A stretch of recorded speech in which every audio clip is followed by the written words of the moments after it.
आज का हमारा विषय है भूगर्भ संरक्षण। भाई और बहनों, दर्शक श्रोतागण, बहुत ही सुंदर विषय है जो कि पर्यावरण से जुड़ा हुआ है।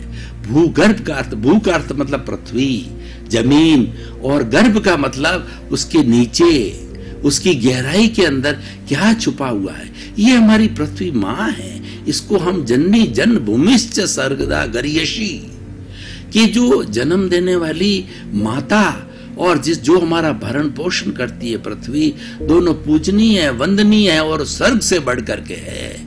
इस धरा के अंदर जो है हम जन्म लेकर के और इसके अंदर बचपन में खेलते हैं, कूदते हैं और इसकी मिट्टी में खेलते हैं और मिट्टी में खेल करके बड़े होते हैं। और इसी कारण इस धरती के ऊपर, इस जो है इस जमीन के ऊपर जो है हमारा एक जो ऋण होता है, हर व्यक्ति ये सोचता है कि मातृभूमि का ऋण चुकाऊं। तो उस मातृभूमि की सेवा करके हर व्यक्ति ऋण भी चुकाना चाहता है। ये हमारी भारतीय संस्कृति का बहुत बड़ा मूल्य है। भारतीय संस्कृति मूल्यों की संस्कृति है। यहाँ पर हर कार्य मूल्य से होता है, मूल्य प्रधान संस्कृति है। अब देखिए कि जमीन के गर्भ के अंदर क्या है। सारी सुविधाएं जो हमको प्राप्त होती है वो भूमि के गर्भ में। वैसे तो ये सारी सृष्टि जो है पंचभूतात्मक है। पृथ्वी, जल, अग्नि, वायु और आकाश, 5 भूतों से 84 लाख जीवा योनि के जो उत्पत्ति स्थान के प्राणी हैं, उनकी संख्या असंख्य अनंत है। वो उनका जन्म है 5 भूतों से होता है, भरण पोषण 5 भूतों से होता है और 5 भूतों में विलीन होते हैं। जब ये मर जाते हैं जो जीवित प्राणी, तब मरने के पर क्या होता है कि उनके शरीर से पंचभूत निकलते हैं। पृथ्वी, पृथ्वी में जल, जल में अग्नि, अग्नि में वायु, वायु में आकाश, आकाश से मिल जाता है। और इस जो है सृष्टि की एनर्जी सृष्टि में रहती है। त्रैकालिक एनर्जी एक सी रहती है भूत, भविष्य और वर्तमान के अंदर। और ये बहुत बड़ी संख्या के अंदर हमारे जीवित प्राणियों को जीवन जीने का स्थान है। उनका जो है वो उनका रहने के लिए उनका रैन बसेरा है।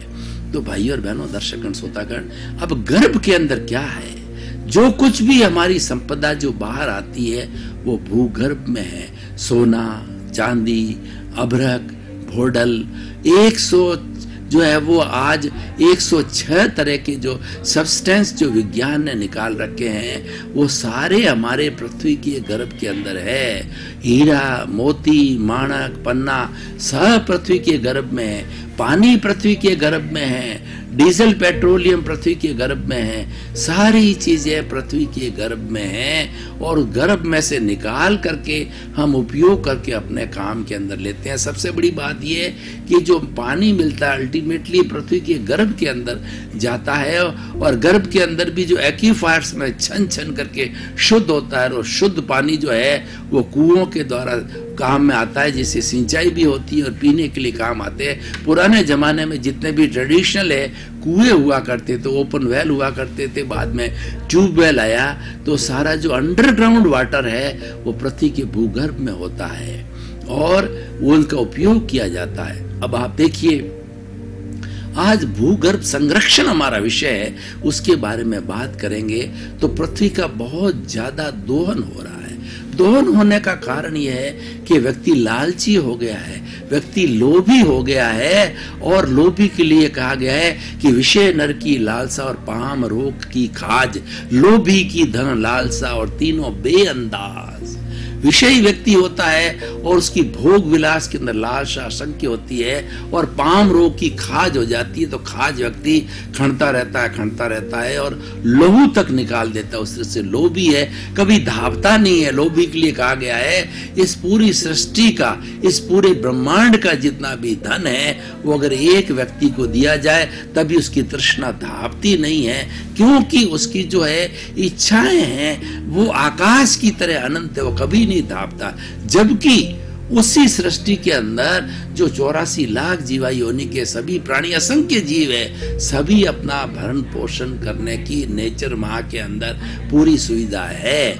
तो व्यक्ति ने अपने लोभ के कारण क्या किया कि इस हमारे जो भूगर्भ का जो है वो ओवर एक्सप्लॉयटेशन चालू किया।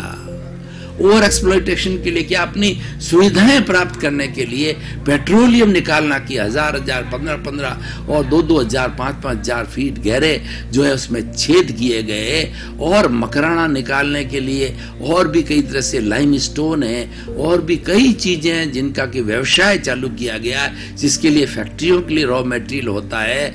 उन सबको जो है पृथ्वी के गर्भ से निकालना चालू किया तो क्या हुआ कि उस दो अंश से पृथ्वी के अंदर खड्डे हो गए, पृथ्वी का छेदन भेदन अधिक हो गया और पृथ्वी की सेंटर ऑफ ग्रेविटी जो है वो डिस्टर्ब होगी, और सेंटर ऑफ ग्रेविटी डिस्टर्ब होने के कारण ये जननी हमारी जो हमारी पृथ्वी माँ हमें पनिशमेंट देती है। पनिशमेंट किस रूप में देती है कि जो है महामारी फैलती है और उसके साथ भूकंप आते हैं, सुनामी आते हैं, अतिवृष्टि होती है, अनावृष्टि होती है और प्राकृतिक आपदाएं आती है। आप देखो कि ये पृथ्वी के अंदर पूरा विश्व आ गया, 210 कंट्री के लोग आ गए।